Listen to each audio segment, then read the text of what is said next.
G'day guys, Chronicles of Solid here. I've just finished packing up my bike for the adventure trip, just doing a trial run, and I thought I'd record it for you guys so you can see how I've packed everything and where everything goes, just so you can get an idea if you've never been on an adventure trip before.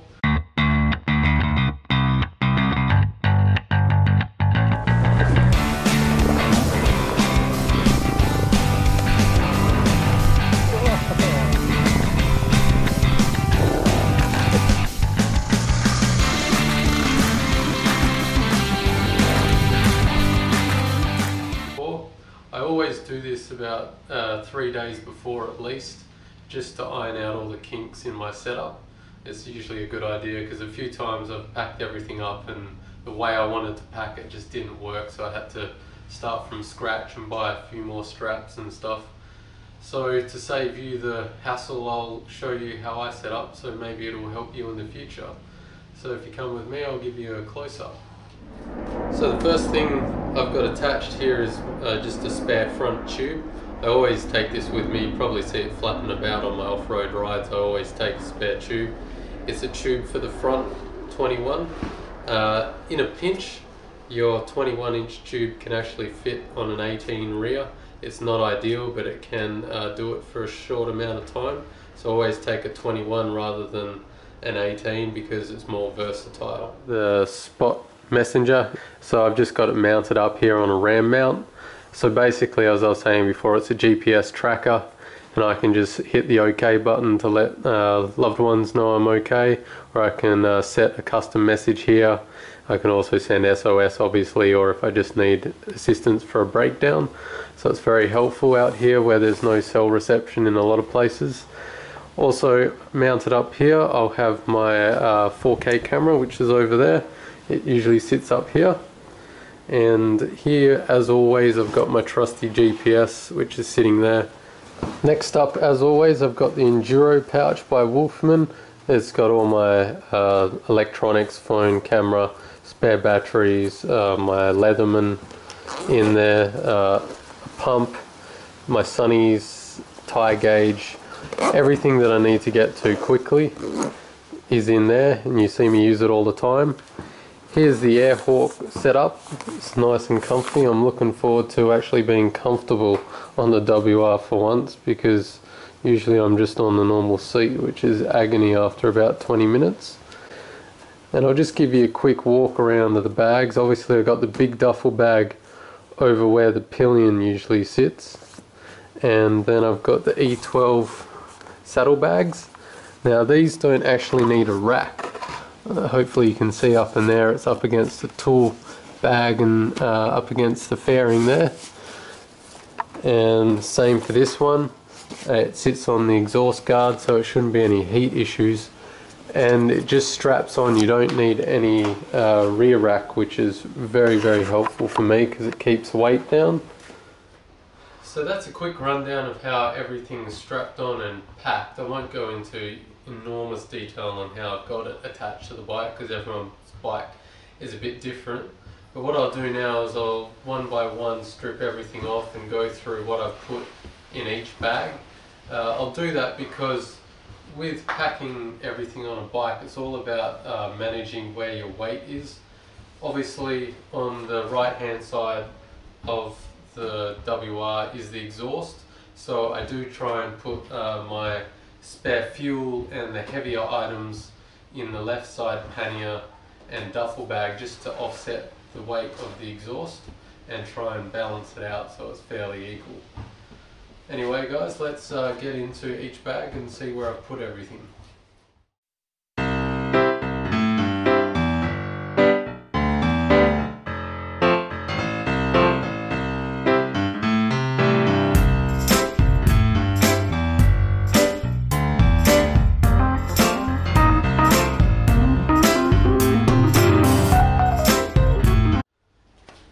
Okay, so pannier number 1 over my exhaust has my little whiskey flask. It's just wrapped in a watertight bag just in case it unscrews and leaks. I've kind of covered a bit.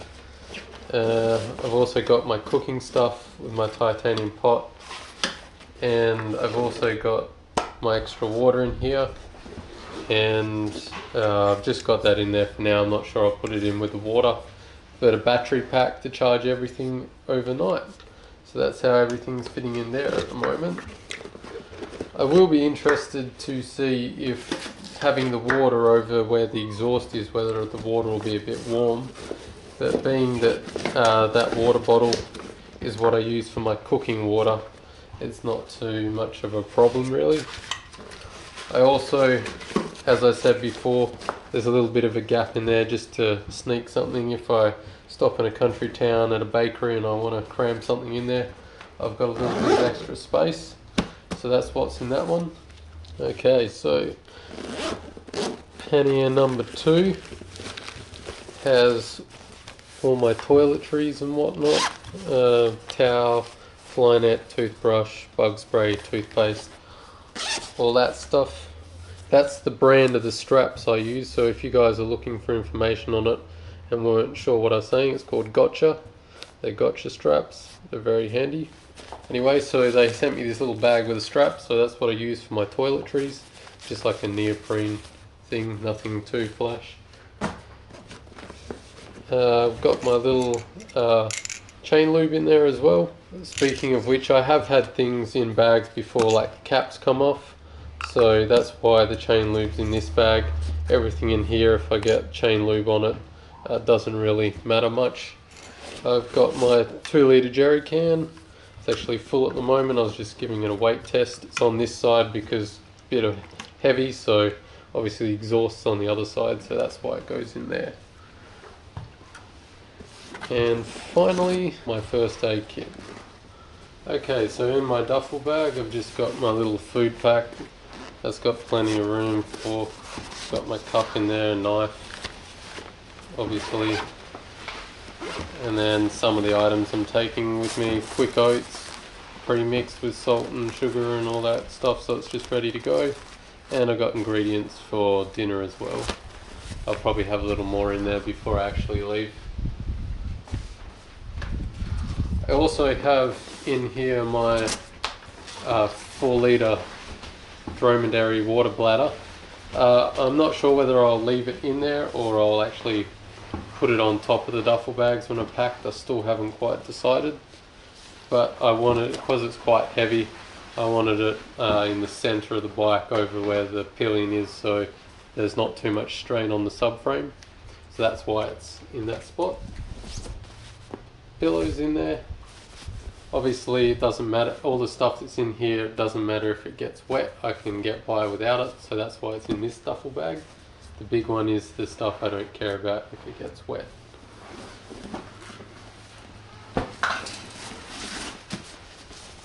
My air mattress all rolled up and ready to go.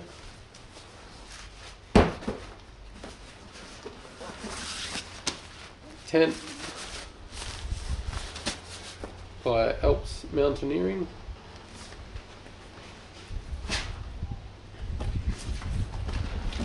And I've got my tarp, a few plastic bags in there for dirty shoes or dirty clothes or whatever. So that's the big duffel bag. Okay, and in the little one, I've just got a Cedar Summit bag which is waterproof with all my clothes in it. So that'll do me for the night. There's probably too much clothes just for an overnighter, but not sure on the weather yet, so I've just packed everything I need. It gets quite cold out there too, so there's a jumper in there and long pants. And finally, my little compact sleeping bag in the small duffel, and that's it. That's everything I've got. So that's how the bike is set up for an adventure trip. The only things that change on the bike for from an overnighter to an extended trip with my setup is basically the amount of water that I take, the amount of fuel that I take, and obviously food. So I've got enough room in all the packs that I have to accommodate for those extra things. So this is pretty much my setup period. So I'm pretty happy with it at the moment. It's worked well for me so far, and I've never had the luxury of traveling with panniers before, so it'll be nice to try out these little ones, even though they're quite small. There's plenty of room for me, and being that it's a small bike, I think it suits it quite well. So if you follow me into the other room, I'll hop on my computer and I'll go through whereabouts we're going and how far it is and the tracks we're taking. So we're aiming to head up here to the Helena and Aurora ranges in the wheat belt, and it's roughly 500 kilometers from Perth, maybe a little more on the route we've got planned because we duck down here rather than following the main highway, obviously. So we follow this little green line all the way along here. Unfortunately, this particular route is all tarmac to here, Southern Cross, and then we've got dirt all the way up to Helena Ranges from there on out. So if I zoom in here, we are meeting up in a town on the outskirts of really the city. It's Mundaring. It's kind of a very big country town with everything you could want. So we meet up here and then we travel along the Southern Highway, and we'll probably have a quick stop here in York. It's a very nice country town, great cafes and a little bit of a look around. And from there we can decide either to take the more touristy green option that I've planned out for us, which is all tarmac but there's lots to see, or we can take this road here, the Goldfields Road, which turns into dirt at about the halfway point at Tamman. So the most likely option for pictures and such is going to be the green option, so we'll work with that. We'll travel along here on the Quairading York Road, and we'll go along this all the way to Bruce Rock. So Bruce Rock's here. It's a fairly big wheat belt town, and we will head straight up from Bruce Rock on the Merredin Road into Merredin. Reason being we're stopping in Merredin. I lived here for 3 months, so I know the town quite well and have plenty of friends here. It's got a very nice bakery, it's got cafes, toilets as well, and a few petrol stations, so we can fill up with supplies, petrol, and empty our bladders. And before we head to the last town on the map, which will be Southern Cross, which is about 70 kilometers, I think, 70-80 k's from Merredin. I can't quite remember the exact details.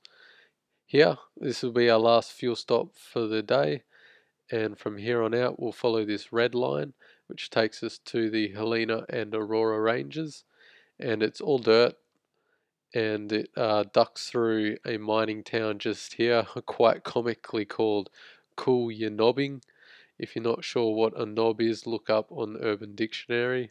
So we'll follow this dirt road that winds all the way up to the Aurora Ranges, which is this bit here. This is the camp spot we've got attempted. Hopefully it'll give us some quite nice views from the camp spot. I'm really looking forward to it. And then day 2 we've got this little 40 or 50k loop plan to just go through the ranges and take in the sights before we double back on the way home. Okay, so here's some pictures from the government website on what we got to look forward to track wise. I'll bring up some pictures here. You can see it looks absolutely amazing. It's mostly woodlands and tundra, so very typical of the wheat belt with red dirt, kind of almost desert-like. It's very, very picturesque out there. This picture you can actually see some of the ranges, and just you can, as far as the eye can see, you cannot see anything but the woodlands. It's just beautiful not to see any man-made objects or any signs of civilization. It's just you ride out in it. So I'm looking forward to getting my own photos, because you can see here the photos are just beautiful. Anyway guys, that about wraps up this video. The next video to come out, it'll be the actual trip and we'll be out in it. So as always, like, share and subscribe, and I'll see you on the adventure guys. Catch you later.